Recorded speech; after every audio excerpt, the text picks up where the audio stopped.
Hello and welcome back to PYQpedia। हम लोग एक फ्री कोर्स चला रहे थे प्रिंसिपल ऑफ अकाउंटेंसी, ऑडिटिंग और इंश्योरेंस के लिए। और ये आपको अभी जो एग्जामिनेशन होने वाली है इन्फोर्समेंट ऑफिसर, अकाउंट ऑफिसर और APFC की कंबाइंड, उसमें आपको जो है सो इसकी वेटेज 10 to 13 क्वेश्चंस इसके आते हैं। तो हमने इसमें प्लान किया था कि 15 टोटल वीडियो करेंगे। 15 वीडियो में हम लोगों ने 2 लेक्चर अभी तक किए हैं। 2 लेक्चर में एक हम लोगों ने इंट्रोडक्शन टू अकाउंटिंग किया था जिसमें बेसिक थिंग्स देखे थे। इसके बाद हम लोगों ने सेकंड लेक्चर में थ्योरी बेस ऑफ अकाउंटिंग किया था। और आज हमारा थर्ड लेक्चर है रिकॉर्डिंग ऑफ ट्रांजैक्शन। बिजनेस में कोई भी बिजनेस है तो वहाँ पे ट्रांजैक्शन होती है। सो ट्रांजैक्शन को रिकॉर्ड कैसे करते हैं वो है आपको रिकॉर्डिंग ऑफ ट्रांजैक्शन। पहले कैसे रिकॉर्ड करते हैं वो हम जानेंगे, तभी तो फाइनेंशियल स्टेटमेंट बनाएंगे। ठीक है, तो रिकॉर्डिंग ऑफ ट्रांजैक्शन हम लोग पढ़ेंगे। इसकी PDF आपको टेलीग्राम चैनल PYQ_pedia पे मिल जाएगी। इसमें जो ये लेक्चर सीरीज है 15 सीरीज, इसमें हमने एक चीज़ बताई थी कि फर्स्ट और second video is very important क्योंकि उस पर क्वेश्चंस आते हैं।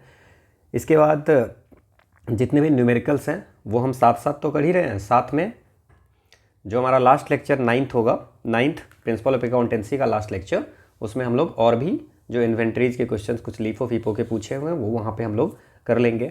इसमें जो क्वेश्चंस हैं वो हम कहाँ से लाए हैं, तो क्वेश्चन जो है वो आपको NCERT के जो MCQ हैं वो हमने कंसीडर किए हैं। UGC नेट के हम लोगों ने पिछले कुछ सालों के क्वेश्चन देखे हैं। UPSC डिफरेंट एग्जामिनेशन कंडक्ट कराती है जहाँ पे अकाउंट के क्वेश्चन पूछते हैं, including the previous EPFO, EOAO और APFC के क्वेश्चन, वो हमने इसमें ऐड किए हैं। इवन जो CA की जो फाउंडेशन की एग्जामिनेशन होती है उसमें जो CPT की एग्जामिनेशन, उसके जो ऑब्जेक्टिव क्वेश्चन होते हैं वहाँ से भी हम लोगों ने कुछ कंसीडर किए हैं। ये सीरीज पहले कंप्लीट हो जानी चाहिए, बट बहुत सारे मैसेजेज ये आ रहे हैं कि कंप्लीट, तो इसमें बहुत सारी चीज़ें हैं। टाइम की स्कार्सिटी के कारण जो है सो ये वीडियो आ नहीं रही थी, बट नाउ अब हम लोग जल्दी करके 3-4 वीडियो डेली करके we are going to complete this, क्योंकि हम लोग को आगे रैपिड रिवीजन सीरीज भी देखना है। ठीक है, तो चलिए हम लोग स्टार्ट करते हैं recording of transaction. Test series के बारे में आपको बता देते हैं कि बहुत सारे लोगों का ये था कि हमको सिर्फ फुल लेंथ टेस्ट देना है, तो वो भी आपको जो है सो वेबसाइट पे you can register for full length test. Clear? जिनको सेक्शनल टेस्ट चाहिए तो उनको सेक्शनल भी है, एंड सेपरेट व्हाट्सअप ग्रुप है जहाँ पे आपको PDF इसकी जितनी भी टेस्ट है हिंदी एंड इंग्लिश में PDF और उसकी सॉल्यूशन मिल जाती है। ठीक है, तो इन सब चीज़ों में थोड़ी सी डिले हो रही थी जिस कारण से आ नहीं रही थी अकाउंटेंसी का, but trust me after watching this that 15 videos आप 13 क्वेश्चन में से 10 क्वेश्चन कम से कम सॉल्व कर पाओगे। तो आप घबराओ मत, will complete in 2-3 days all the videos. ठीक है, चलिए शुरू करते हैं। आज हम लोग क्या पढ़ने वाले हैं कि ट्रांजैक्शन की कैसे, कोई भी बिजनेस में ट्रांजैक्शन होता है तो ट्रांजैक्शन को रिकॉर्ड कैसे करते हैं, हम अपने कैसे लिखेंगे हम लोग। ठीक है, तो इसमें हम लोग पढ़ने वाले हैं कि सोर्स डॉक्यूमेंट्स क्या होता है। सोर्स डॉक्यूमेंट को हम लोग ने बात किया था पिछले दिन कि वाउचर भी बोलते हैं। इसके बाद अकाउंटिंग इक्वेशन क्या होती है, रूल्स क्या होता है डेबिट और क्रेडिट का, बुक्स ऑफ ओरिजिनल एंट्री किसको बोलते हैं, लेजर किसको बोलते हैं, जर्नल से कैसे पोस्टिंग होती है, कैश बुक क्या होता है, परचेज जर्नल बुक क्या है, परचेज रिटर्न जर्नल बुक क्या होता है, सेल्स जर्नल बुक क्या होता है, सेल्स रिटर्न जर्नल बुक क्या होता है, जर्नल प्रॉपर क्या होता है, बैलेंसिंग द अकाउंट, रिकॉन्सिलेशन की नीड क्यों पड़ती है, BRS जो होता है बैंक रिकॉन्सिलेशन स्टेटमेंट, उसकी प्रिपरेशन कौन करता है और क्यों करता है। तो ये सारी चीज़ें हम लोग देखेंगे। NCERT के 11th में ये 2 चैप्टर में पूरी है जिसको हम आपको समझाने की कोशिश कर रहे हैं। आप साइंस और आर्ट बैकग्राउंड से हैं, आप आराम से बैठ के वीडियो देखिए। बाय कंप्लीटिंग दिस वीडियो आप इसमें बहुत सारी चीज़ें समझ पाओगे। अगर उसमें 70-80% भी अगर समझ पा रहे हो तो that is beneficial for you. ठीक है, तो बिजनेस ट्रांजैक्शन की बात करें तो हर बिजनेस में कोई ट्रांजैक्शन होता है, बट ट्रांजैक्शन का कुछ प्रूफ होगा ना, तो वो प्रूफ जो होगा वो डॉक्यूमेंटेशन होती है, डॉक्यूमेंट होती है। जैसे कि अगर आप कुछ चाहते हो, बाजार से खरीदते हो, so will get the cash memo, invoice, या सैलरी आपको बिजनेस अगर देती है तो उसमें जो है सो पे इन स्लिप मिलती है, सैलरी स्लिप मिलती है। सो वो किस चीज़ से होती है, वाउचर, सोर्स डॉक्यूमेंट या वाउचर। ठीक है, तो वो डॉक्यूमेंट्स जो आपको ट्रांजैक्शन का सबूत होगा, एविडेंस होगा, that is called a source document और वाउचर। यहाँ तक कोई दिक्कत नहीं। नाउ इसमें जो ट्रांजैक्शन होती है, अब ट्रांजैक्शन में क्या होता है कि सिंपल ट्रांजैक्शन भी हो सकता है, सिंपल ट्रांजेक्शन मतलब 1 डेबिट एंड 1 क्रेडिट। कहीं पे भी आप कुछ खरीद रहे हो तो कुछ डेबिट हो रहा है, कुछ क्रेडिट हो रहा है ना। अगर मान लीजिए आप कंप्यूटर खरीदने जा रहे हो तो आपके अकाउंट से पैसा गया और कंप्यूटर वाले के पास वो कंप्यूटर आया और पैसे गए, सो एक जगह से डेबिट होगा, एक जगह से क्रेडिट होगा। तो इसको हम लोग सिंपल ट्रांजेक्शन जो होती है उसको जिस डॉक्यूमेंट से होती है वो वाउचर को, जिसमें सिर्फ सिंपल एक डेबिट एक क्रेडिट होगा, उसको हम लोग बोलते हैं ट्रांजेक्शन वाउचर। ट्रांजेक्शन वाउचर, यहाँ तक कोई दिक्कत नहीं है। Accounting vouchers prepared for the simple transaction है ट्रांजेक्शन वाउचर। अब कभी कभी क्या होता है कि बहुत सारे डेबिट क्रेडिट होता है, मल्टीपल डेबिट्स एंड क्रेडिट, तो उसमें आपको उसको बोलते हैं कंपाउंड वाउचर। क्या बोलते हैं? Compound voucher. अब कंपाउंड वाउचर दो तरह की होती है, one is the debit voucher, one is the credit voucher. ये बेसिक इन्फॉर्मेशन, इस पर बहुत ज़्यादा पीएचडी करने की ज़रूरत नहीं है। और अगर बहुत ज़्यादा डेबिट और मल्टीपल डेबिट मल्टीपल क्रेडिट होगा तो उसको हम लोग बोलते हैं कम्प्लेक्स वाउचर या जनरल वाउचर। आपको इसमें लिखा हुआ है सारी चीज़ें, जो चीज़ें इंपॉर्टेंट होगी वहाँ पे हम ज़्यादा फोकस करेंगे। जैसे ये वाली पार्ट आपको याद रखनी है कि what is the voucher, source documents and voucher, ये याद रखिए। ये सब ज़्यादा इंपॉर्टेंट नहीं है तो उसको हमने छोड़ दिया। ना जो वाउचर होगा वो वाउचर कैसा होना चाहिए, तो अकाउंटिंग में हम लोग को ये भी बताया है कि जो वाउचर होगा, जो प्रूफ आपको दिया जा रहा है आफ्टर परचेजिंग समथिंग, वो उसमें क्या होना चाहिए। तो बोला कि जो क्वालिटी ऑफ पेपर होना चाहिए वो अच्छा होना चाहिए, नहीं तो मिट जाएगा। इसके बाद जहाँ से भी खरीद रहे हैं तो फॉर्म का नेम या बिजनेस का नेम उसके ऊपर होना चाहिए, किस डेट को ट्रांजेक्शन कर रहे हैं, सीरियल ऑर्डर होना चाहिए। इसके बाद अमाउंट होना चाहिए, सिग्नेचर होना चाहिए, नेम एंड सिग्नेचर, कौन खरीदा, कौन सेल कर रहा है, वो सारी चीज़ें। सो that is essential for any voucher. Clear?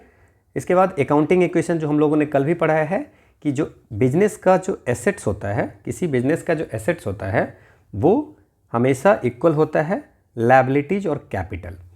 अब सर ये इसको थोड़ा समझा दीजिए कैसे। तो ए यू एल सी, अगर आपसे लायबिलिटीज पूछेगा सो मैथमेटिक इक्वेशन आप एसेट्स माइनस कैपिटल कर सकते हैं। कैपिटल को ओनर्स इक्विटी भी बोलते हैं। क्यों बोलते हैं हमने पिछले क्लास में डिस्कस किया हुआ है।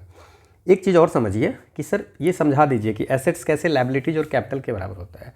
मान लीजिए कि बिजनेस में एसेट्स आपका क्या है, जैसे आपने कोई बिजनेस स्टार्ट करने के लिए आपने क्या किया कि जैसे मान लीजिए कि मैंने वेबसाइट बनाया, सो वेबसाइट जो है सर मेरी एसेट्स हो गई, लेट अस एज्यूम।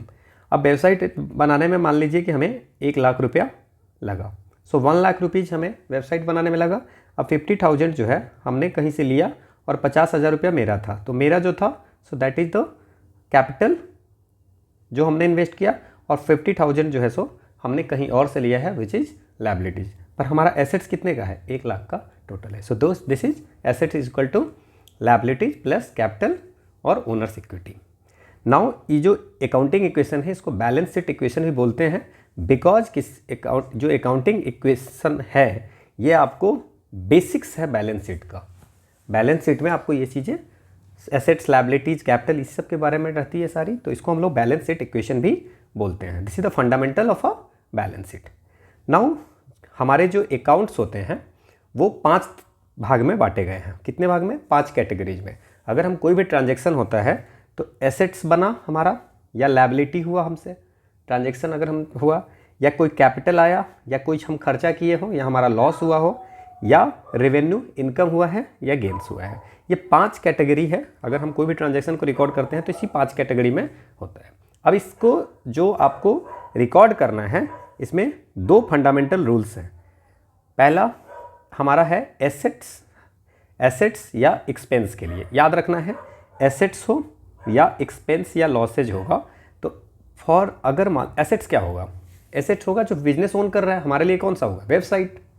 और एक्सपेंस क्या हो गया? जो बिजनेस खर्चा करता है उसको चलाने के लिए, तो that is the expense. Now एक बात समझिए, अगर मान लीजिए कि एसेट इंक्रीज कर रहा है, हमारा एसेट इंक्रीज कर रहा है, एक वेबसाइट से 2 वेबसाइट हो गया, सो दैट इज द डेबिट, हम लोग ऐड करेंगे इसको। ठीक है। अब मान लीजिए कि हम एक फर्नीचर खरीद रहे हैं, नया फर्नीचर खरीदे तो हमारा एसेट तो बढ़ गया ना।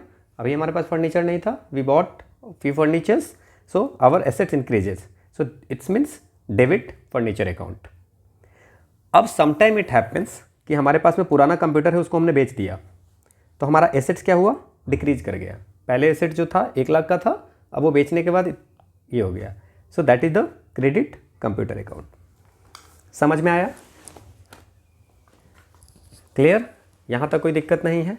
मान लीजिए कि हम रेंट पे कर रहे हैं, तो रेंट पे कर रहे हैं तो हमारा क्या खर्चा बढ़ रहा है, एक्सपेंस इंक्रीजेज, तो डेबिट रेंट अकाउंट। क्लियर? समझिए, जैसे नया फर्नीचर खरीद रहे हैं तो हमारा पैसा तो जा रहा है बट एसेट हमारा ऐड हो रहा है, और रेंट दे रहे हैं तो हमारा एक्सपेंस क्या हो गया, बढ़ गया। मान लीजिए अभी 1 लाख रुपए कर रहे थे, रेंट दे दिए तो एक्सपेंस इंक्रीज किया, सो that is the debit rent account. तो जब भी एसेट या एक्सपेंसेस इंक्रीज करता है तो वो डेबिट होगा, एडिशन होगा, और जब भी एक्सपेंस या एसेट डिक्रीज करेगा तो हम लोग उसको क्रेडिट बोलेंगे। क्लियर? समझ में आ गया? Means what ever the business gets और spend on itself, business को जो मिलता है या अपने आप पे जो स्पेंड्स करता है उसको हम लोग डेबिट करेंगे, डेबिट में डालेंगे। समझ में आ गया? What ever the business gets मतलब क्या हो गया, हमने फर्नीचर खरीदा, सो हमने एसेट को इंक्रीज किया, या हमने अपने आप पे स्पेंड्स किए हैं, सो that is in debit. Hope आपको समझ में आ गया। तो 5 चीजें हमने बात किए थे, एसेट, एक्सपेंस, लॉसेज और लायबिलिटी, कैपिटल और रेवेन्यू गेन्स। तो दूसरा है लायबिलिटी, कैपिटल और इनकम पे। क्लियर? नाउ समझिए इस चीज को, लायबिलिटीज, कैपिटल और इनकम में कैसे होगा। अब लायबिलिटीज, कैपिटल ये अगर इंक्रीज कर रहा है, लायबिलिटीज हमारा इंक्रीज कर रहा है या कैपिटल इंक्रीज कर रहा है या इनकम इंक्रीज कर रहा है, गेन हो रहा है, तो क्या होगा, तो इसको हम लोग क्रेडिट करेंगे। जैसे मान लीजिए कि हम बैंक लोन ले लिए, तो हमारा क्या हो गया, बैंक लोन लिए तो हमको बैंक को तो देना है, तो लायबिलिटी पहले अगर मान लीजिए कि 50,000 का था, हमने 10,000 और ले लिया तो हमारा 60,000 की लायबिलिटी हो गई। सो that is the credit bank loan account. अगर कैपिटल की बात करें तो जैसे मान लीजिए कि हमने अभी 50,000 रुपये लगाए थे वेबसाइट के लिए, 50,000 लोन लिए थे, अब हमने क्या किया कि उसमें 10,000 रुपये और डाल दिए, सो हम ओनर्स ने पैसा और बिजनेस में लगा दिया, तो क्या हो गया, again the capital increases, so credit capital account. पैसा आया ना, ठीक है। इसके बाद इनकम, अगर मान लीजिए कि हम लोगों को कोई कमीशन मिला किसी चीज़ का, है ना, तो वो इनकम हुआ हमारा, सो इनकम अर्न कमीशन, तो इनकम इंक्रीज किया, सो that is the credit commission. Sir और अगर ये डिक्रीज करेगा तो डेबिट। अच्छा, एक चीज़ अगर हम इसको समझ के आए तो सर जब एसेट्स और एक्सपेंस इंक्रीज कर रहा था, बस इतना आपको याद रखना है, अगर एसेट्स या एक्सपेंस इंक्रीज कर रहा था तो उसको हम डेबिट करते थे, और अगर लायबिलिटीज, कैपिटल, इनकम इंक्रीज कर रहा है तो क्रेडिट। उसी तरह एसेट्स अगर डिक्रीज कर रहा था तो क्रेडिट, और अगर लायबिलिटीज, कैपिटल, इनकम अगर डिक्रीज कर रहा है तो डेबिट। क्लियर? अगर हम लोन का पेमेंट कर देते हैं तो लायबिलिटी क्या हो गया, डिक्रीज हुआ, तो डेबिट बैंक लोन अकाउंट से डेबिट हो गया। ओनर्स के पास 50,000 है, हमने उसमें से 10,000 रुपये निकाल दिए, तो कैपिटल जो हमारी 50,000 पूंजी थी वो घट करके 40,000 आ गई, तो हम ड्राइंग अकाउंट, पर्सनल एक्सपेंस के लिए ड्राइंग हमने पिछले क्लास में पढ़ा था। इसीलिए मैं बोलता हूँ कि पिछले क्लास को पढ़ के उसकी नोट्स बनाओ, देन फिर आप पढ़ोगे तभी समझ में आएगा। अगर हम कस्टमर को डिस्काउंट दे रहे हैं तो हमारा क्या हो गया, इनकम क्या हो गया, डिक्रीज हो गया, so discount account debit. So summary में क्या याद रखेंगे, what ever the business earns या ऑज, इसको क्रेडिट बोलेंगे। यहाँ पे what ever the business gets और स्पेंड्स, जो बिजनेस को मिलता है या खर्चा करता है अपने आप पे, उसको डेबिट करेंगे, और वट एवर द बिजनेस ऑज और अर्न्स, उसको क्रेडिट करेंगे। क्लियर? होप आपको समझ में आया होगा, नहीं होगा तो फिर से रिपीट करके देख लेना। बुक्स ऑफ ओरिजिनल एंट्री क्या होता है? देखिए, जर्नल जो होता है, जर्नल आप नाम सुने होंगे बार बार, जर्नल क्या होता है, तो उसको बुक्स ऑफ ओरिजिनल एंट्री बोलते हैं। ओरिजिनल एंट्री क्यों बोलते हैं? ट्रांजैक्शन जो होता है सबसे पहले आपको जो रिकॉर्ड होता है उसका जो बुक होता है उसको बोलते हैं जर्नल या बुक ऑफ ओरिजिनल एंट्री, मतलब कि यहीं से आप धीरे धीरे पास होगा। So first book where the transaction is recorded, पहली बार, है ना, तो उसको जर्नल बोलते हैं। यहां तक कोई दिक्कत नहीं? क्लियर? अब हम लोग को मिलता क्या है, सोर्स डॉक्यूमेंट्स। सोर्स डॉक्यूमेंट क्या है, हम लोग को जब भी होता है वाउचर हुआ, वाउचर से क्या करते हैं हम लोग, ट्रांजैक्शन एक बुक में करते हैं जिसको हम लोग जर्नल बोलते हैं। समझ में आ गया? हर ट्रांजैक्शन का वो यहाँ पे जर्नल में चला जाएगा और बाद में वो इंडिविजुअल अकाउंट्स में चला जाता है। तो जर्नल में जो ट्रांजैक्शन को हम रिकॉर्ड करते हैं उसको बोलते हैं जर्नलाइजिंग, और जर्नल से फिर आपको इंडिविजुअल अकाउंट में करते हैं उसको बोलते हैं posting. Clear? This sequence causes the journal to be called the book of, इसीलिए जर्नल को बुक ऑफ ओरिजिनल एंट्री बोलते हैं, बिकॉज पहले सबसे पहले जो डेबिट क्रेडिट सारी जो ट्रांजैक्शन रिकॉर्ड होती है that is in the journal. Means sir voucher से जर्नल में चला जाता है, बिल्कुल वाउचर से कहाँ जाता है? जर्नल में। The process of recording the transaction in journal is called journalising, और जर्नल से आपको इंडिविजुअल अकाउंट में चला जाता है, इंडिविजुअल अकाउंट में। ठीक है, सारा एक जगह जर्नल में आ गया, जर्नल से इंडिविजुअल अकाउंट में जिसका जो अकाउंट का पैसा होगा उसमें डालेंगे, तो that is called the posting. Clear?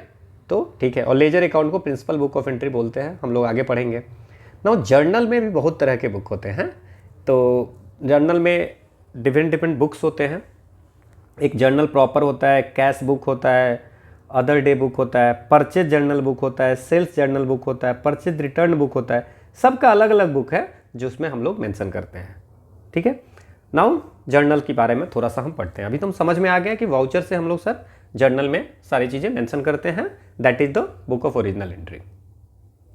अब जो इसमें जो एंट्री होगी जर्नल में, उसमें जो है सो क्रोनोलॉजिकल ऑर्डर में होता है। जैसे मान लीजिए कि 3 अगस्त को कुछ हुआ है तो 3 अगस्त को करेंगे, फिर 4 अगस्त को।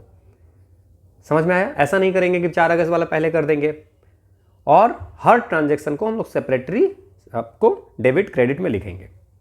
नाउ पहला जो ये जर्नल का देख लीजिए, आपका ये है, थोड़ा सा ध्यान रखिएगा कि पहली जो कॉलम होती है उसमें डेट लिखते हैं, किस डेट का ट्रांजैक्शन है, 3 अगस्त का ट्रांजैक्शन है। क्लियर? इसके बाद इसमें है कि डिटेल लिखनी है, देन आपको LF है। Now you are seeing the LF, this is the ledger folio. ये आपको ये जो ट्रांजैक्शन है वो लेजर में, क्योंकि जर्नल के बाद इंडिविजुअल अकाउंट से फिर लेजर में जाती है, तो लेजर में, समझिए मेरी बात को, लेजर में कौन से जगह पे लिखा हुआ है।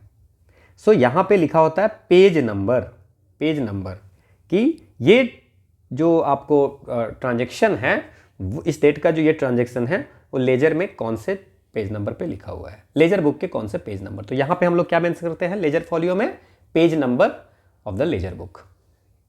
ये आपको बाद में होता है, जब आप बनाते रहते तो खाली रखते हैं, फिर जब आप इसको पोस्टिंग करते हैं, पोस्टिंग इन द सेंस कि जब इसको जर्नल एंट्री को जो आप लेजर में डालते हैं तो एट दैट टाइम आप लिखते हैं कि पेज में, सो दैट कि व्हेन द जब ऑडिटिंग होती है या मिलान होती है तो उस समय आपको पता होगा कि लेजर में ये अमाउंट कहाँ से हम लिखे हैं, तो जर्नल के इससे इसको बोलते हैं लेजर फोलियो। क्लियर? समझ में आ गया? कोई दिक्कत नहीं है। अब इसमें भी जो है सो सिंपल जर्नल एंट्री होती है, अगर only 2 accounts are divided to record the transaction, तो ये सब नहीं, आप इतना समझिए। Now what is the ledger? Ledger को हम प्रिंसिपल बुक ऑफ अकाउंटिंग बोलते हैं। इसमें डिफरेंट अकाउंट में ट्रांजैक्शन जो है सो रिकॉर्ड होता है। जर्नल में जितने भी रहते हैं, जो भी ट्रांजैक्शन हो रहा है वो सब एक जगह कलेक्शन करके लेजर में आ जाता है। सेपरेट पेज पे आपको जो है सो हर अकाउंट जो को आपको लेजर में दिखाया जाता है। क्लियर? जर्नल फोलियो के बारे में हमने बता दिया आपको। जर्नल की पेज नंबर रहता है, यहाँ तक कोई दिक्कत नहीं। जब पोस्टिंग होती है, posting in the sense, posting किसको बोलते हैं कि जब जर्नल से लेजर में जाता है। ठीक है, तो यहाँ पे ये चीज़ें आपको ध्यान रखना। This is the journal folio. ठीक, जैसे हम लोग लेजर फोलियो गए थे उस तरह ये है आपको जर्नल फोलियो। यहाँ भी पेज नंबर होता है।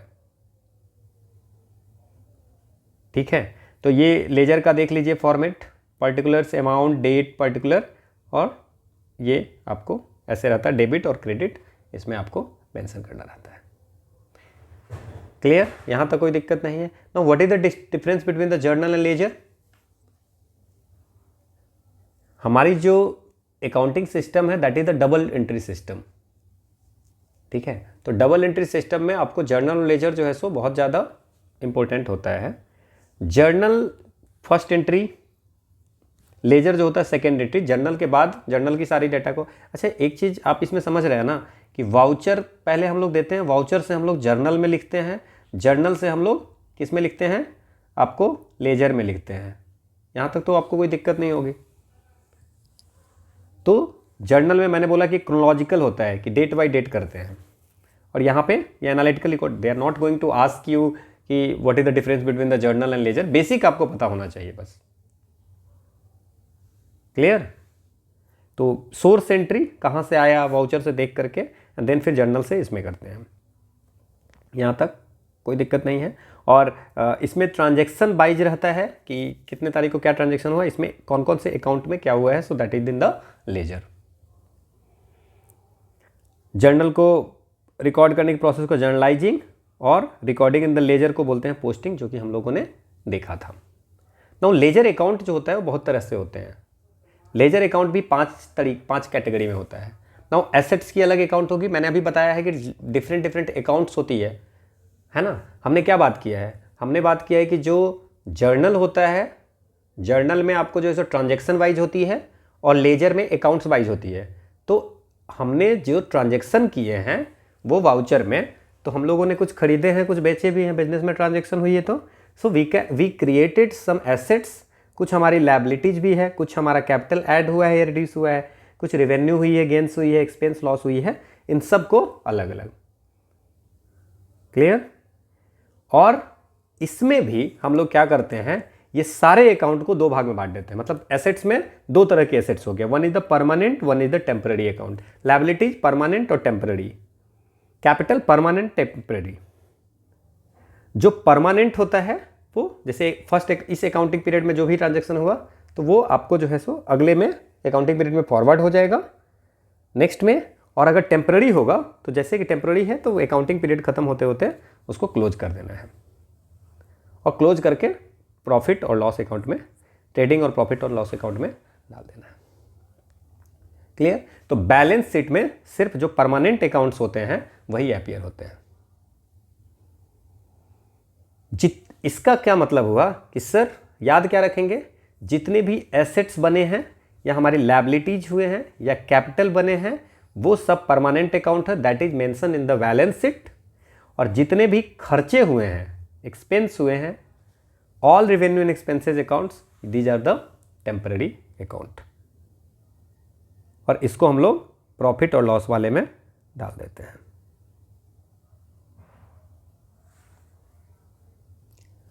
अब जर्नल से पोस्टिंग फ्रॉम जर्नल, जर्नल से लेजर में ले जा रहे हैं। क्लियर? तो जितने भी ट्रांजैक्शन होगा, जैसे मान लीजिए कि जर्नल में जितनी भी ट्रांजैक्शन हुई है पर्टिकुलर अकाउंट, जब भी पर्टिकुलर अकाउंट की बात कर रहा हो तो आप क्या समझेंगे कि अगर एसेट्स वाला कुछ वाउचर है तो उसको एक प्लेस पे लिखेंगे, अगर लायबिलिटीज वाली है तो उसमें भी टेम्पररी है तो अलग, परमानेंट है अलग। तो क्लियर? तो ये सब जो है सो आपको ध्यान रखना है। तो जो छोटे छोटे बिजनेस होते हैं, स्मॉल बिजनेस होते हैं, वो सब उसका एक ही बुक होता है, वो जर्नल में ही सारा मेंशन कर देते हैं। लेकिन बिजनेस क्या होता है, जब बड़ा आपका होगा तो ज़्यादा ट्रांजैक्शन होगी, तो हर ट्रांजैक्शन को अलग अलग जर्नलाइज करना वो आपको दिक्कत हो जाएगा। तो इस कारण से बड़ी बड़ी बिजनेस क्या होता है, वो स्पेशल जर्नल्स भी बनाती है। मतलब एक तरह के ट्रांजैक्शन के लिए एक, जैसे कैश का जितना भी ट्रांजैक्शन होगा तो एक बुक में लिखा, क्रेडिट में जितना भी सेल हुआ है उसको एक बुक में लिखा, जितने भी क्रेडिट में परचेज हुआ है उसको एक बुक में लिखा। तो ये सब स्पेशल जर्नल्स भी होते हैं। जैसे डे बुक्स हो गया, डे बुक्स में आज दिन भर का जो हो गया खर्चा, सब्सिडियरी बुक्स दिन भर की जो इनकम हो गई, इस तरह से भी बनाया जाता है। और ये जो स्पेशल जर्नल होता है ये आपको जिस जर्नल में रिकॉर्ड किए जाते हैं उसको बोलते हैं जर्नल प्रॉपर। तो कौन कौन से हो गए special purpose? Cash book, purchase book, purchase return book, sales return book और जर्नल पे प्रॉपर। सर समझ में थोड़ा बहुत आया, थोड़ा बहुत नहीं आया, ठीक है, मैं अभी आपको और अच्छी तरह समझा देता हूँ। ठीक है, तो journal basic book of original entry, cash book, जितना भी कैश रिसीट हो रहा है और कैश पेमेंट हो रहा है वो हम कैश बुक में लिखेंगे। पेटी कैश बुक होता है, जैसे छोटे छोटे कैश पेमेंट जो आप करते हो, 200 रुपये कहीं पे दे दिए, कुछ चार्ज कर लिए, कुछ भी ऐसा कैश से पेमेंट होते हैं, उसको रिकॉर्ड करने के लिए पेटी कैश बुक होता है। परचेज जर्नल बुक क्या होता है, जिसमें जितना भी क्रेडिट पे परचेज हो रहा है वो सब लिखेंगे उसमें। सेल्स जर्नल बुक क्या होता है, जिसमें सेल्स जो होता है क्रेडिट सेल्स होगा, उसको हम लोग लिखेंगे क्रेडिट सेल्स जर्नल बुक में। परचेज रिटर्न जर्नल बुक क्या होगा, जहाँ पे वैसा बुक जहाँ पे merchandise purchase is recorded, merchandise purchase जो होगा वो रिकॉर्ड होगा। और सेल्स रिटर्न बुक होगा जहाँ पे return of merchandise sold on credit और रिकॉर्डेड। ठीक है, तो अब समझिए कहानी कहाँ से हम लोग शुरू करें। शुरू करते हैं हम लोग कि हम लोगों ने क्या किया। हम लोगों ने बात किया कि वाउचर होगी ट्रांजैक्शन के लिए, और वाउचर में क्या करेंगे हम लोग, जर्नल में इसको मेंशन करेंगे, और जर्नल से हम लोग लेजर में करेंगे। क्लियर।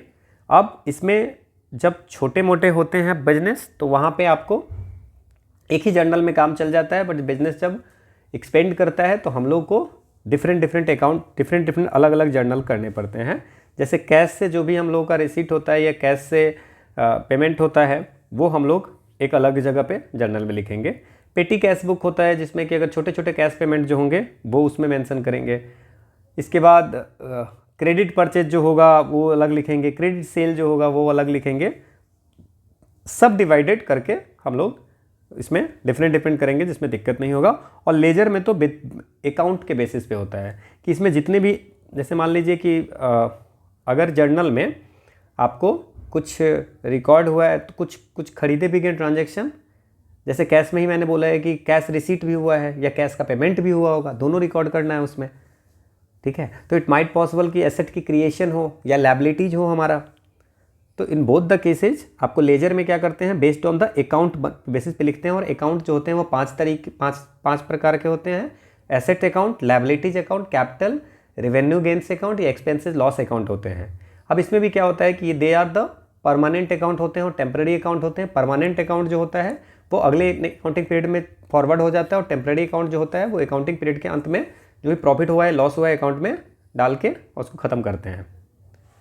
तो जितने भी परमानेंट अकाउंट है बैलेंस शीट में होगा, और जितने भी आपको रेवेन्यू एक्सपेंस अकाउंट वगैरह है ये टेम्पररी अकाउंट है, वो आपको अगले साल जो है उसमें से जो प्रॉफिट लॉस होगा वो बस उसको फॉरवर्ड करेंगे अगले साल के लिए। समझ में आ गया। ठीक है, इतनी सारी चीज़ें। अब जर्नल प्रॉपर क्या है। जर्नल प्रॉपर जो अभी हम थोड़ी देर बात की मिसलेनियस नोटबुक है। जैसे मान लीजिए कि अनयूजुअल ट्रांजेक्शन है, जैसे हमने बात किया कि सर कैश वाला कैश बुक होगा, कैश का ट्रांजैक्शन होगा, कुछ ऐसा हो गया जिसमें पता नहीं है कि इसमें कौन से बुक में लिखो। So on that for that एक मिसलेनियस नोटबुक होता है जिसको हम लोग बोलते हैं जर्नल प्रॉपर। क्लियर, ना कैश बुक में कर पा रहे हो, ना परचेज बुक में, ना सेल्स बुक में। सो जब अकाउंटेंट को ऐसा लगता है कि ये ट्रांजैक्शन किसी में फिट नहीं कर रहा है तो वो एक जर्नल प्रॉपर होता है, उसमें मेंशन कर देता है। यहाँ तक कोई दिक्कत नहीं है। अब समझिए, जब नया फाइनेंशियल स्टार्ट होता है फाइनेंस, तो अकाउंटेंट क्या करता है, एसेट्स, लायबिलिटीज और कैपिटल जो पिछले साल का होता है वो आपको लिख देता है। यहाँ तक ये हम लोग बात किए हैं कि परमानेंट वाली जो होती है वो कैरी फॉरवर्ड होती है। कैश 10,000 रुपया है, जैसे कैश का 10,000, फर्नीचर का 5,000, दिस इज द लोन 3,000, ये आपको ओपनिंग एंट्रीज हो गया। This is the asset, liabilities और कैपिटल। तो ये अगले पिछले साल जो था उसको फॉरवर्ड कर देते हैं। Now there is a few adjustment entry, जैसे रेंट आउटस्टैंडिंग है, हम लोगों ने इंश्योरेंस को प्रीपेड में डाल दिया है, पहले ही पे कर दिया है। फर्नीचर का डिप्रिसिएशन हो गया, या जो कमीशन हमको बाद में मिलने वाला है वो हमको मिल गया, तो ये सब जो है सो एडजस्टमेंट एंट्रीज में लिखी जाती है। ठीक है, जैसे मान लीजिए कि इस फाइनेंशियल ईयर में हमने रेंट पे नहीं किया है, तो रेंट हमारा आउटस्टैंडिंग है, so that is written in the adjustment entries. Clear. Then one is the rectification entries. अगर जो अर्लियर बुक्स हैं, जो भी बुक्स हैं हमारे, कैश बुक्स हैं, पेटी कैश बुक्स हैं, सेल्स बुक है, इनमें अगर कुछ गलती हुई है तो उसके मिस्टेक करने के लिए हम लोग रेक्टिफिकेशन एंट्रीज करते हैं। जैसे रेंट था, रेंट को हमने सैलरीज के अंदर में लिख दिया, तो रेक्टिफिकेशन एंट्री से उसको फिक्स हो जाएगा। इसके बाद ट्रांसफर और closing entries, these are the entries in the accounting. जब साल जब अंत होता है तो जितने भी एक इनकम और एक्सपेंस अकाउंट होता है, that is the temporary account which is closed, और उसके जो बैलेंस होते हैं, जैसे मान लीजिए कि एक्सपेंस हमने इतना किया, इनकम एक्सपेंस ज़्यादा किया, इनकम कम आया तो लॉस हो गया, so profit and loss account में चला जाएगा। अगर हमारा इनकम ज़्यादा हुआ, एक्सपेंस कम हुआ, तो that is also in the profit account में चला जाएगा। सो ट्रेडिंग अकाउंट और प्रॉफिट एंड लॉस अकाउंट दो होता है, वहाँ पे ट्रांसफर हो जाता है एंड ऑफ द ईयर में। क्लियर? ड्राइंग अकाउंट भी कैपिटल अकाउंट में चला। ड्राइंग तो आपको पता है ये पर्सनल के लिए करता है। बाकी और भी चीज़ें होती है, जैसे चेक बाउंस हो गया, ये सारी चीज़ें होती है। फ्री सैंपल्स आपने दिया प्रमोशन के लिए, इसके बाद आग लग गया, चोरी हो गई, डैमेज हो गया, lost goods, so these are the special entries. ठीक है ना? तो ये भी हमको ध्यान रखना है कि एंट्रीज में जो है कौन कौन सी एंट्रीज होती है। नाउ तो हम लोगों ने अभी तक क्या क्या पढ़ा है? So we are studying here the recording of the transaction. Business transaction को रिकॉर्ड कैसे करते हैं, उसमें हमने बोला कि सबसे पहले कि वाउचर होती है, वाउचर से हम लोग जर्नल में करते हैं। जर्नल में भी जब बड़ी बड़ी बिजनेस होती है तो उसमें बहुत तरह के स्पेशल जर्नल होते हैं, हर काम के लिए अलग जर्नल होते हैं। उसके बाद जर्नल का लेजर में करते हैं। लेजर जो होता है वो 5 अकाउंट्स होते हैं, उसमें एसेट्स का अलग होता है, लायबिलिटीज, कैपिटल, एक्सपेंस। इसके बाद हमने ये भी बात किया कि कौन सा परमानेंट अकाउंट होता है, कौन सा टेम्पररी अकाउंट होता है। हमने ये भी बात किया है कि रेवेन्यू एक्सपेंसेज जो ये सब होते हैं, रेवेन्यू एक्सपेंसेज अकाउंट्स जो होते हैं वो हमको कैरी फॉरवर्ड नहीं होता है नेक्स्ट ईयर में, वो प्रॉफिट और लॉस में। क्योंकि मान लीजिए कि हमने 50,000 खर्चा किया, 60,000 कमाए, तो 10,000 सीधे प्रॉफिट लॉस में डाल दीजिए। समझ रहे हैं ना? उसको हम लोग कैरी फॉरवर्ड नहीं करेंगे कि इस साल का सारा खर्चा को लेते चलेंगे। तो ये सारी चीज़ें हमने पढ़ा है। फिर लेजर फॉलियो क्या होता है, लेजर का जो लेजर फॉलियो होता है जिसमें पेज नंबर जो है लिखते हैं। जर्नल में लेजर फॉलियो करके होता है जहाँ पे हम लोग पेज नंबर लिखते हैं कि लेजर के किस पेज में है। तो ये सारी चीज़ें हम लोगों ने पढ़ा है। फिर हमने पढ़ा है कि जो ये एंट्रीज होती है वो पहले हमने बता दिया कि एक्सपेंस और एंट्रीज में पहले बात है कि ओपनिंग एंट्री में हम लोग सिर्फ एसेट, लायबिलिटीज और कैपिटल को कैरी फॉरवर्ड करते हैं दूसरे साल में। इसके बाद हमने बात किया कि कभी कभी क्या होता है ना कि जैसे कि हमने रेंट को पे नहीं किया, तो अगले साल में, इस साल नहीं पे किया, अब उसको अगले साल पे करना है। So in that case we are doing it as a adjustment entries. Clear? समझ में आ गया? जैसे मान लीजिए कि हमको अगले साल जो पैसा कमीशन मिलने थे इसी साल मिल गया, सो दिस तो इसको तो एडजस्ट करोगे ना कहीं, सो दैट इज एडजस्टमेंट एंट्री। फिर रेक्टिफिकेशन, अगर कुछ गलती हो गया हमारे पुराने बुक में तो उसका रेक्टिफिकेशन, और एक होता है ट्रांसफर और क्लोजिंग एंट्रीज। ट्रांसफर मतलब कि साल के अंत में जितने भी इनकम एक्सपेंसेज अकाउंट होगा उसको बंद कर देंगे, और जो बैलेंसेज होंगे चाहे प्रॉफिट हो चाहे लॉस हो उसको ट्रेडिंग और प्रॉफिट एंड लॉस अकाउंट में डाल देते हैं। इसके बाद मान लीजिए इस साल में चेक दिए, अगले साल बाउंस कर गया, सो चेक बाउंस का अलग एंट्री हो सकता है। अगर फ्री सैंपल हमने कुछ दिया तो उसकी अलग एंट्री। तो डिफरेंट चीज़ों के लिए अलग अलग एंट्रीज होती है। अब क्या होता है, कभी कभी क्या होता है कि जैसे बैंक बैलेंस, बैंक में आप पासबुक में जाएंगे तो बैंक का बैलेंस आपको दिखाएगा और आपके कैश बुक में, तो दोनों टैली नहीं करता, जबकि दोनों टैली करना चाहिए। जैसे मान लीजिए कि अगर ट्रांजैक्शन हमारे पास आ रहा है और बैंक से जा रहा है, तो दोनों तो ट्रांजैक्शन, मान लीजिए बैंक में 1 लाख रुपया है, हमने 20,000 का ट्रांजैक्शन किए, 20,000 या 20,000 रुपया हमारा आया, तो वहाँ 1,20,000 होना चाहिए। क्लियर? समझिए एक चीज़, मान लीजिए कि हमारे बैंक में 1 लाख रुपया पहले से है, ठीक है, अब 20,000 रुपये का ट्रांजैक्शन हुआ तो यहाँ पे 20,000 रुपया होना चाहिए, और यहाँ पे हमारा 1 लाख रुपया एसेट्स और 20,000 रुपया हमको ट्रांजैक्शन यहाँ भी दिखना चाहिए कैश बुक में। क्लियर? बट ये कभी कभी टैली नहीं करता है, तो उसके लिए टैली जब नहीं करता है दोनों बैलेंस, कौन कौन बैलेंस, बैंक का बैलेंस और हमारे फॉर्म का बैलेंस, उसके लिए हमको जरूरत है रिकॉन्सिलेशन। नाउ सबसे पहले हम लोग जब रिकॉन्सिलेशन क्या होता है कि हमें सबसे पहले पता करना पड़ता है कि भैया ये डिफरेंस हुआ क्यों, आखिर क्या रीजन है, और उसका एक रिकॉन्सिलेशन स्टेटमेंट बनाते हैं। ठीक है? यहां तक कोई दिक्कत नहीं है। नाउ बात करते हैं बैंक बैलेंस कहां से मिलता है, passbook which is maintained by the bank and cash book which is maintained by the business, उन दोनों का देखते हैं। अब पासबुक क्या कहता है कि पासबुक, दोनों को जब कंपेयर करते हैं पासबुक और कैश बुक को, तो मिल नहीं रहा है। तो ये सब क्यों होता है उसका कारण देखिए। अब आज ट्रांजैक्शन हुआ आपने जैसे मान लीजिए कि 20,000 का ट्रांजैक्शन हुआ, आज आपने मेंशन नहीं किया, या ट्रांजैक्शन हो गया बट आपके बैंक अकाउंट आपने लिख दिया कि हाँ 20,000 का ट्रांजैक्शन हो गया, बैंक में रिफ्लेक्ट नहीं किया, तो इस कारण से दोनों जो है सो डिफरेंस हो सकता है।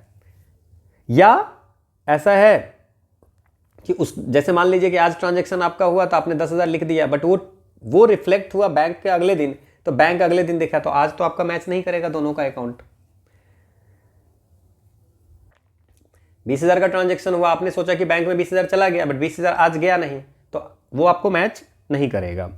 दूसरा एक चीज आप रखिए कि आपने क्या किया, किसी को चेक दिया, तो जब आपने 20,000 का चेक किसी को दिया तो आपने क्या किया, कैश बुक में से उतना 20,000 घटा दिया, लेकिन पर्सन जो है सो बैंक में गया, आप तो समझ गए कि भाई 20,000 रुपये का दे दिए तो 20,000 रुपये मेरे बिजनेस से चला गया, बट वो पर्सन ना बैंक गया ही नहीं उसको डालने।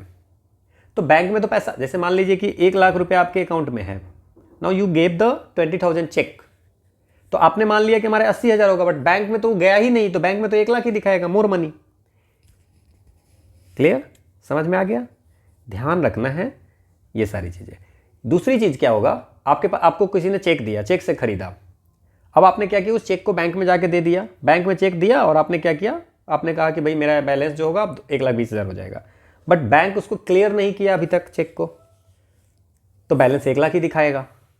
सो ये सब कारण है जिससे कैशबुक और पासबुक में डिफरेंसेज होती है। क्लियर? और भी चीज है, जैसे मान लीजिए कभी कभी क्या होता है कि अपने बिल्स जो है सो आपकी ऑटोमेटिक पे होती है, या कोई फी है, ये सब जो है सो आपके बिहाफ में खुद से पे हो जाता है, तो पासबुक से तो कट गया, और आप उसको जब पता चले, आपको जब बाद में एंट्री करोगे, समटाइम इट हैपेंस कि कस्टमर जो है सो आपके यहाँ पैसा डाल दिया, फिर आया आपके पास में, हाँ जी हम आपके पास पैसा भेजे हैं, तो बैंक में तो इंक्रीज कर गया, पासबुक में तो आ गया, बट आपकी में एंट्री नहीं हुआ। ये सारी चीजें हैं, तो ये सब आपको ध्यान देना है। ये सब रीजन है जिस रीजन से ऐसी होती है। तो एक तो रीजन हो गया टाइमिंग डिफरेंस, ट्रांजैक्शन की टाइमिंग डिफरेंस। दूसरा है एरर से। कभी कभी क्या होता है कि बिजनेस से गलती हो चाहे बैंक से गलती हो जाता है। बिजनेस क्या होता है, आपने कोई एंट्री ही भूल गए या गलत साइड में कर दिए, डेबिट हुआ क्रेडिट में साइड कर दिए, तब भी आपका बैंक से नहीं मिलेगा। या बैंक से भी गलती होती है, बैंक गलत अमाउंट डाल दिया, या कोई एंट्री को मिस कर गया, या कुछ चार्ज आपसे ज़्यादा कर दिया किसी चीज़ का जो नहीं करना था, या मिस्टेक में किसी चीज़ का चार्ज काट लिया। So both all these case या तो एरर से हो या टाइमिंग डिफरेंस से ये आपको मैच नहीं करता है। अब आप समझिए, when cashbook shows debit balance, debit balance का मतलब क्या हो गया, डेबिट बैलेंस मतलब कैशबुक में, मतलब इसके मतलब कि आपके बैंक में पैसा है। डेबिट मतलब बैंक में पैसा ज्यादा है, जितना अमाउंट आपने बैंक में जमा किया है, जितना आपने जमा किया है उससे कम निकाला है। तो बैंक के पासबुक में क्रेडिट बैलेंस दिखाएगा, because it's your money but their liability. पहले क्लास में आपको बताया था कि इन बैंक में कैसे होता है, आप देखते हो कि दिस अमाउंट इज क्रेडिटेड। आपके पास कोई पैसा भेजता है तो क्या लिखता है, your salary is credited. So this is the credit balance for you because this is your money, but bank के लिए वो लायबिलिटी है। समझ में आ गया? मतलब हमारे बैंक में अगर 10,000 रुपया है तो उसको हम लोग, वो हमारे लिए फेवरेबल होगा। कभी कभी पूछता है कि what is the favourable balance, तो फेवरेबल बैलेंस मतलब कि योर बैंक अकाउंट में पॉजिटिव है, देयर इज नो लोन, आपका पैसा उसके पास में है। आप जितना पैसा महीने में निकाले हो उससे ज़्यादा आपका उसमें डिपॉजिट है। So that is the favourable balance. और क्रेडिट बैलेंस कब होगा, आपके बैंक में जितना पैसा था उससे ज़्यादा पैसा आप निकाल दिए, मतलब शॉर्ट टर्म लोन या ओवरड्राफ्ट। तो जो पैसा निकाल लिए क्रेडिट बैलेंस को बैंक ओवरड्राफ्ट भी बोलते हैं। ओवरड्राफ्ट आप जानते हैं ना, ये फैसिलिटी है कि बैंक में आपके पास में 10,000 रुपया 12,000 निकाल सकते हो। सो दैट इज द ओवरड्राफ्ट। तो ये आपका डेबिट बैलेंस में आ जाएगा। सो this is the unfavourable. Favourable का मतलब आपका पॉजिटिव में पैसा है, अनफेवरेबल पॉजिटिव में नहीं है। ठीक है, तो बस ये 2 चैप्टर में इतना ही था। अब इसमें हम लोगों ने जो इम्पोर्टेंट पढ़ा है वाउचर, वाउचर से जर्नल, जर्नल से लेजर, बाकी क्वेश्चन बनाएंगे तो आपको समझ में आएगा। इसके बाद रिकॉन्सिलेशन पढ़ा है, बैंक रिकॉन्सिलेशन स्टेटमेंट। इसके बाद हम लोगों ने पढ़ा है कि फेवरेबल बैलेंस कब होगा, आपके लिए फेवरेबल कब होगा, जब बैंक में ज़्यादा पैसा रहेगा, नॉर्मल सी बात है। अनफेवरेबल ये पढ़ा है। अकाउंटिंग इक्वेशन तो कल भी पढ़ा था। जर्नल जो होगा वो ट्रांजैक्शन के अनुसार से होगा। छोटे छोटे बड़े बड़े बिजनेस में छोटे छोटे जर्नल्स होते हैं, है ना, सेल्स के लिए अलग, क्रेडिट सेल्स के लिए, क्रेडिट परचेज के अलग, और ये अकाउंट के ऊपर रहती है। अकाउंट में आपको assets account, liabilities account, capital account, इस तरह से होता है। Expense, revenue, some are temporary and some are permanent. Assets ये सब जो है वो टेम्पररी है, बाकी जो है सो आपको एसेट्स वाली परमानेंट है, बाकी जो टेम्पररी है। ये सारी चीज़ें हैं, बाकी हम क्वेश्चन बनाते हैं, उस पर से हम लोग बहुत सारी चीज़ें समझेंगे। पहला हमारा जो क्वेश्चन है वो ये है, the ledger folio column of journal में जो कॉलम होता है लेजर फोलियो का, उसमें क्या लिखा होता है। तो हमने बताया कि जर्नल जो होता है उसका जो फर्स्ट कॉलम होता है उसमें डेट होता है, देन पर्टिकुलर होता है, और देन लेजर फोलियो होता है। लेजर फोलियो में क्या होता है कि ये जो ट्रांजेक्शन आपने जर्नल में किया है, जर्नल से हम लोग लेजर में लिखते हैं। ठीक है, तो जर्नल से जो जर्नल में जो लिखते हैं उसको जर्नलाइजिंग बोलते हैं, और जर्नल से लेजर में लिखते हैं उसको पोस्टिंग बोलते हैं। तो लेजर जर्नल में कौन से पेज नंबर लिखते हैं, कि लेजर के किस पेज नंबर पे है, ये जब पोस्टिंग करते होते हैं ना तब उस समय लिखते हैं। सो record the page number of the ledger account के कौन से पेज पे ये ट्रांजेक्शन लिखा गया है। अगला है कि the journal entries to record the sales of service on credit. Sale of service on credit वो किस में आएगा, क्रेडिट पे आपको सेल कर रहा है। कोई भी सर्विस अगर क्रेडिट पे सॉल्व कर रहा है तो क्या होगा उस केस में, debit to debtor, debtor, credit to capital, debit to cash, credit to debtor, debit to fees income and credit to debtor, debit to debtor और credit to fees income. Service अगर कोई आप दे रहे हैं क्रेडिट पे तो debtor जो होगा, डेटर का एसेट जो होगा, डेटर एसेट इंक्रीज करेगा। सर्विस अगर दे रहे हो तो डेबिट डेटर और क्रेडिट कहाँ होगा, फीज इनकम में। देनदारों को डेबिट और शुल्क आय को credit. So sale of service on credit जो होगा वो डेबिट टू डेटर और क्रेडिट टू फी इनकम होगा, क्योंकि जब कोई भी सर्विस आपको क्रेडिट पे सोल्ड किया जाता है तो डेटर का एसेट इंक्रीज करता है। तो डेबिट डेटर और इनकम चूंकि इंक्रीज करता है तो क्रेडिट फीज इनकम। ठीक है, आप बेचे हो तो आपका इनकम इंक्रीज करेगा ना, so that is the credit fees income. The journal entry to record purchase of equipment 2 lakh cash and a balance 8 lakh due in 30 days included. मतलब आपको कुछ एक इक्विपमेंट खरीदी गई है, वो 2 लाख रुपये आपको कैश में दे दिया है और 8 लाख रुपया जो है सो आपको बोला गया है कि 30 दिन में दे देंगे। तो इसको कैसे एंट्री करेंगे, तो इसका मतलब टोटल जो वैल्यू हो गई इक्विपमेंट की वो 10 लाख हो गया। तो ये 10 लाख की इक्विपमेंट है, दैट इज द एसेट्स। तो एसेट क्या हो रहा है, इंक्रीज हो रहा है। तो हमने क्या पढ़ा था, एसेट जब इंक्रीज होता है तो ये डेबिट में आएगा। तो हम लोग क्या लिखेंगे, debit equipment for 10 lakh, 10 lakh की एसेट्स हमारे पास में आया है। नाउ हमने पे कितना किया है, 2 लाख रुपया कैश, तो कैश में 2 लाख लिखेंगे और क्रेडिटर्स में 8 लाख लिखेंगे। मतलब 2 लाख रुपया कैश में और बाकी जो है सो लोन पे, बिकॉज लायबिलिटीज। क्लियर, आपने इक्विपमेंट खरीदा 10 लाख का, तो 2 लाख रुपया दिया, 10 लाख रुपया आपको क्रेडिटर्स लायबिलिटी इंक्रीज की है, because it is payable later. Clear, तो इक्विपमेंट जो कितने की हुई, 10 लाख की, तो ऑलरेडी पहले तो ये तो ऐसे ही चला गया क्योंकि आपने 10 लाख का एसेट खरीदा। और debit equipment 10 lakh, credit cash 10 lakh, cash तो हम लोग 2 ही लाख दिए हैं, तो ये भी गलत हो गया। तो वैसे भी अगर आप देखते तो आंसर आपका बी ही होता। अगला है कि when an entry is made in A journal, जब जर्नल में एंट्री ऐड होता है तो पहले क्या लिखते हैं, एसेट या अकाउंट्स टू बी डेबिटेड या अकाउंट्स टू बी क्रेडिटेड या accounts may be listed in any order. Journal की एंट्री में अगर हम, आपको याद होगा तो मैंने जर्नल का एक परफॉर्मा दिखाया था, लेजर का भी और जर्नल का भी दिखाया था। उसमें आपको दिखाया था कि सबसे पहले डेट लिखते हैं हम लोग, डेट के बाद क्या है पर्टिकुलर वो लिखते हैं, लेजर फोलियो लिखते हैं, उसके बाद debit amount and then credit amount लिखते हैं। ठीक है, तो ये क्या आंसर हो जाएगा, अमाउंट जो आपको डेबिटेड होगा। जितने क्वेश्चन हम लोगों, क्वेश्चन के थ्रू भी आप रिवीजन कर सकते हैं। Clear? So accounts to be debited listed first, journal entry debit account is written first and then credit account. अगला हमारा क्वेश्चन है कि if a transaction is properly analyse and recorded, if a transaction is properly analyse and recorded, only two accounts will be used to record the transaction, one account will be used to record transaction, one account balance will increase and other will decrease, total amount debited will equal to total amount credited। कोई भी transaction होता है तो एक debit होता है और credit होता है। तो ये कह रहा है कोई भी ट्रांजेक्शन को अगर हम पूरी तरह से एनालाइज करें, रिकॉर्ड करें, तो हर डेबिट का इक्वल कॉरस्पॉन्डिंग क्रेडिट होता है।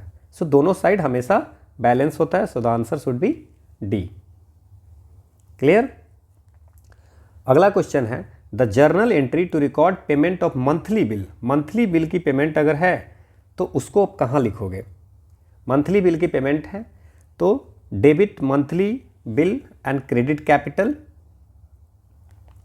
Debit capital and credit cash, debit monthly bill and credit cash, debit monthly, debit में क्या लिखो, क्रेडिट में क्या लिखो, ये आपसे पूछा जा रहा है। नाउ अगर मंथली बिल पे कर रहे हो तो आपका क्या हो गया, मंथली बिल पे कर रहे हो तो मतलब आपका एक्सपेंस जो है बढ़ गया, एक्सपेंस इंक्रीजेज। और जब भी एक्सपेंस इंक्रीजेज होता है तो क्या लिखते हैं हम लोग, उसमें डेबिट लिखते हैं। तो यहाँ पे क्या हो जाएगा, डेबिट मंथली बिल, क्या हो जाएगा, डेबिट मंथली बिल। और मंथली बिल पे किए हैं तो कैश हमारा क्या हो गया, घट गया, तो cash decreases, that's means credit cash. Hope आपको ये समझ में आएगा, कैश या कैपिटल आप मानो इसमें। ठीक है, हम जब भी एसेट या एक्सपेंस इंक्रीज करता है तो उसको डेबिट लिखते हैं। तो अब उतनी चीज़ें आप बहुत ज़्यादा पीएचडी करने की जरूरत नहीं, इतना समझ गए तो आपका क्वेश्चन बन जाएगा। अब इस तरह के और क्वेश्चन है, अगर सैलरी दे दिया आपने तो सैलरी को रिकॉर्ड करना है तो क्या हो गया। Now what is the salary, salary sir हो गया हमारा एक्सपेंस, और हमने पढ़ा है कि जब एक्सपेंस जो बढ़ेगा दैट इज द, ये हो जाता है डेबिट। तो debit salaries, sir debit salary, और कैश या कैपिटल क्या होगा हमारा, डिक्रीज करेगा क्योंकि सैलरी दे दिया हमने, तो दैट इज द क्रेडिट। तो डेबिट कैपिटल और क्रेडिट कैश, अच्छा डेबिट सैलरीज और credit cash. Clear?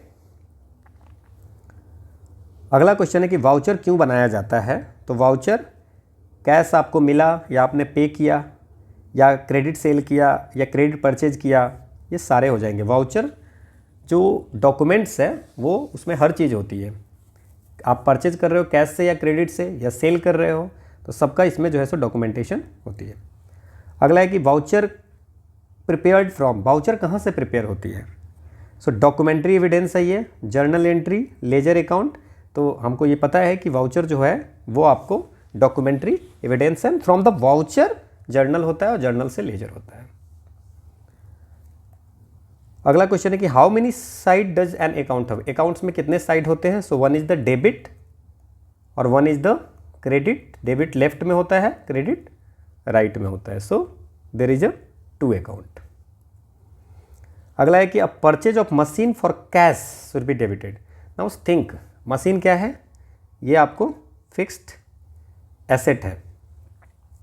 A purchase of machine for cash should be debited to, तो कैश है तो इसमें एसेट तो इंक्रीज कर रहा है, तो डेबिट किस में होगा, कैश अकाउंट में होगा या मशीन अकाउंट में होगा या परचेज अकाउंट में होगा या नन ऑफ दीज में होगा।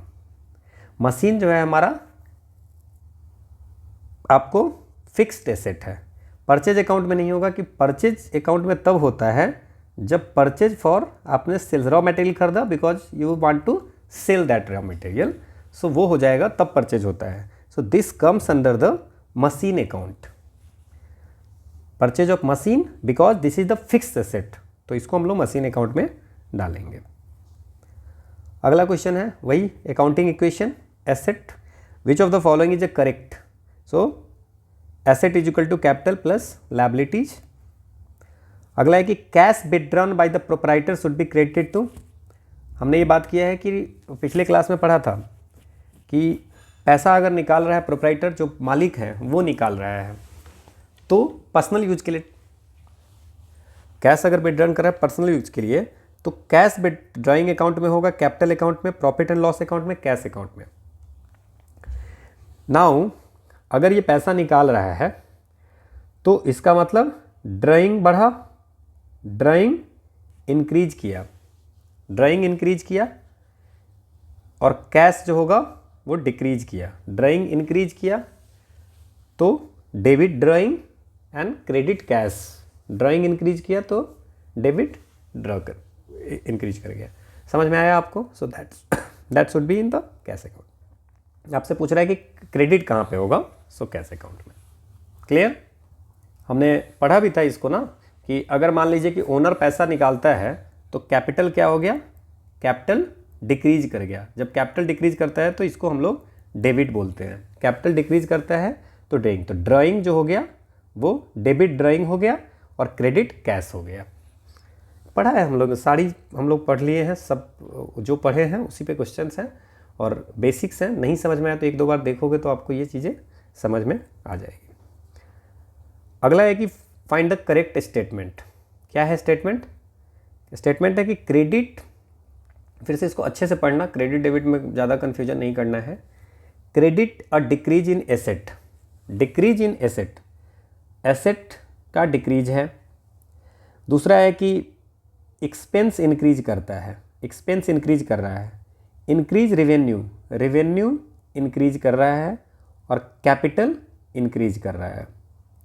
नाउ हमने जो पढ़ा था कि अगर एसेट या एक्सपेंस इंक्रीज करता है, एसेट, पांच ही चीज़ तो था ही, एसेट एक्सपेंस अगर इंक्रीज करता है तो इसको हम लोग बोलेंगे debit.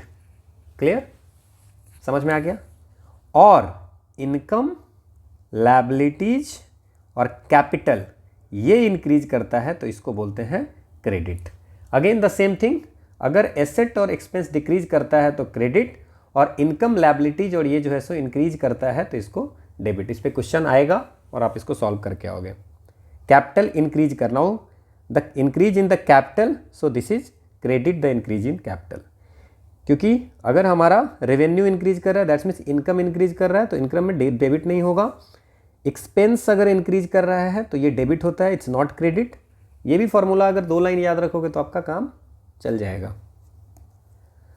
The book in which all accounts are maintained, कौन किसको, जिसमें सारे अकाउंट्स मेंशन होते हैं। हमने बात किया था कि जर्नल होती है, वाउचर, वाउचर से जर्नल, जर्नल से लेजर, लेजर में सब अकाउंट्स, सारे अकाउंट्स मेंशन होते हैं। तो कौन सी एक बुक है जिसमें सारे अकाउंट्स मेंशन होते हैं? That is the laser book. Final entry की बुक होती है जहाँ पे सारे अकाउंट्स होते हैं, पांचों, एसेट, लायबिलिटीज, कैपिटल, ये सब। Recording of transaction in the journal, journal में ट्रांजेक्शन को, रिकॉर्डिंग को जर्नलाइजिंग कहते हैं, और आपको लेजर में रिकॉर्डिंग को पोस्टिंग बोलते हैं।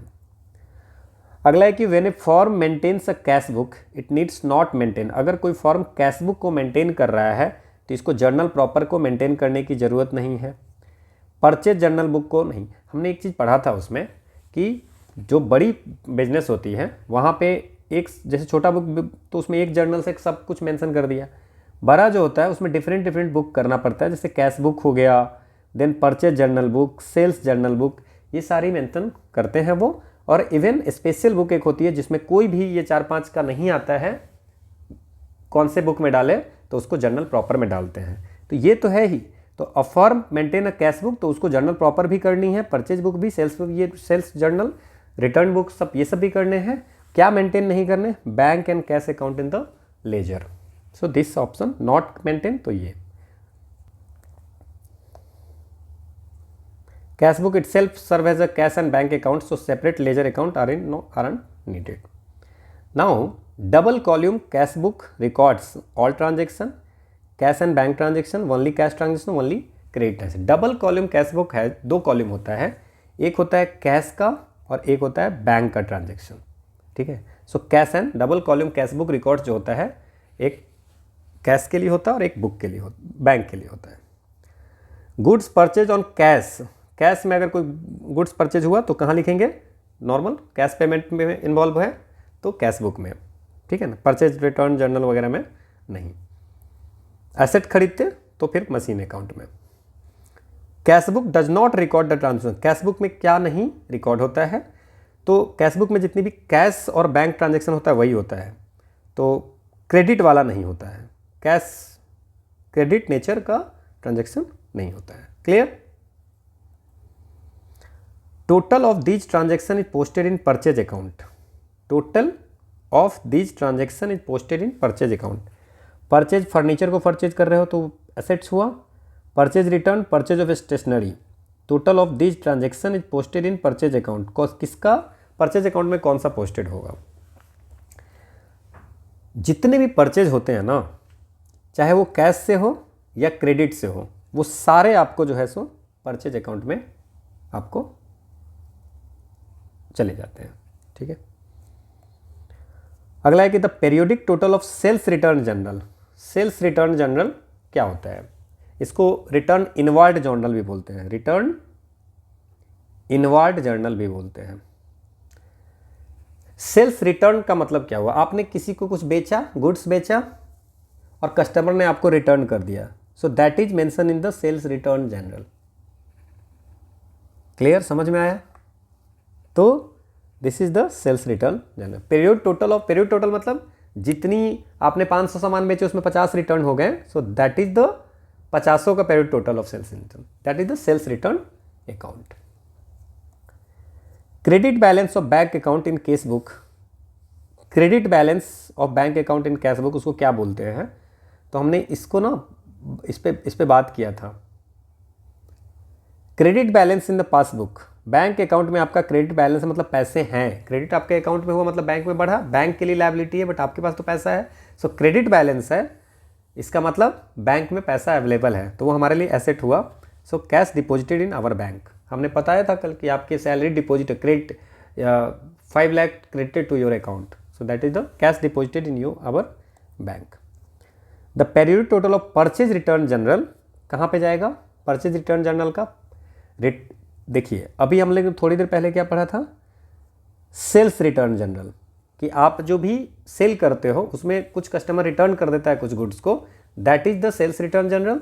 और परचेज रिटर्न जनरल को हम लोग बोलते हैं, उसको रिटर्न इनवार्ड बोलते थे, इसको रिटर्न आउटवार्ड बोलते हैं। जैसे हमने कुछ खरीदे और उसको हमने, बिजनेस ने कुछ खरीदा और हम खरीद के रिटर्न कर दिए, मतलब बिजनेस कुछ गुड्स खरीदा और उसको रिटर्न कर दिया, so that is return in the purchase return account. Hope आपको समझ में आया होगा। बैलेंसिंग ऑफ अकाउंट का मतलब क्या? बैलेंसिंग का अकाउंट का मतलब क्या हो गया कि डेबिट और क्रेडिट का जो होगा वो सेम होगा, टोटल डेबिट और टोटल क्रेडिट लेजर अकाउंट का सेम होगा, सो डिफरेंस इन टोटल और डेबिट अकाउंट में, ठीक है, 0 होगा। अब बैंक रिकॉन्सिलेशन स्टेटमेंट कौन प्रिपेयर करता है? बैंक रिकॉन्सिलेशन स्टेटमेंट जो होगा वो आपको हम लोग करते हैं तैयार, अकाउंट होल्डर करते हैं, अकाउंट होल्डर आपको करते हैं, जो पर्सन या बिजनेस जो बिजनेस को मेंटेन करता है। अगला है कि bank reconciliation statement is prepared with the balance, bank reconciliation prepared with the balance passbook cash book. अच्छा, किस में से किस, कौन कौन सा मेजर हम लोग डिफरेंस देखते हैं बैंक रिकॉन्सिलेशन स्टेटमेंट में? पासबुक का जो बैंक बनाती है और कैश बुक जो हम बनाते हैं, इन दोनों को देखते हैं। ठीक है, पासबुक के as balance as per the passbook bank statement और बैलेंस, ठीक है, तो उसमें मैंने आपको दिखाया भी था कि BRS का जो फॉर्मेट है। पासबुक क्या होता है? What is the passbook? Passbook is a copy of customer account. Bank statement है ना, अनफेवरेबल बैंक का बैलेंस मतलब negative. Credit balance in passbook, credit balance in cash book, debit balance in cash book, none of this. Cash book देखिए, debit balance का मतलब क्या होता है? बैंक में हमारा डेबिट बैलेंस का मतलब हो गया money available in the bank, that is the favourable balance, debit balance. और क्रेडिट बैलेंस का मतलब क्या हो गया कि मतलब हम पे लोन है, so that is the credit balance in passbook means unfavourable, passbook में पैसा है है ना। तो अनफेवरेबल बैंक बैलेंस मतलब ओवरड्राफ्ट हमने यूज किया है। सो overdraft means credit balance in the passbook, so this is the unfavourable. Favourable का मतलब क्या हो गया? फेवरेबल का मतलब क्या हो गया? Debit balance in the cash book. Debit balance in the cash book मतलब हमारे पास जो है 10,000 आया था, हमने 3,000 खर्च किया है। अब bank reconciliation statement mainly prepared for, किस लिए करते हैं प्रिपरेशन बैंक का? ये आपको रिकॉन्साइल द कैश बैलेंस और कैश बुक नहीं, reconcile the difference between the bank balance shown by the cash book and passbook, cash book और पासबुक के बीच का डिफरेंस को देखने के लिए, चेक करने के लिए, ठीक है। तो ये बी इसका आंसर हो गया। Okay, so this is all about for today's session and this is the test. You can get the full length test, only full length test, और ये पूरी आपको सेक्शनल फुल लेंथ टेस्ट अगर आपको if you want to give then you can register at the pyqpedia.com. You will get the PDF also on the Telegram channel pyq_pedia. This is the quote of the day, that every sunrise is a second chance to shine. हर सुबह आपको एक दूसरा मौका देता है चमकने का। Clear? ठीक है। सो चलिए, thank you all for watching. You will get the PDF on the Telegram channel pyq_pedia. You can attempt the free mock from the website pyqpedia.com. आपको सिर्फ फुल लेंथ टेस्ट देना है, so that is also available there. Okay, so will meet in the next class. Thank you all for watching.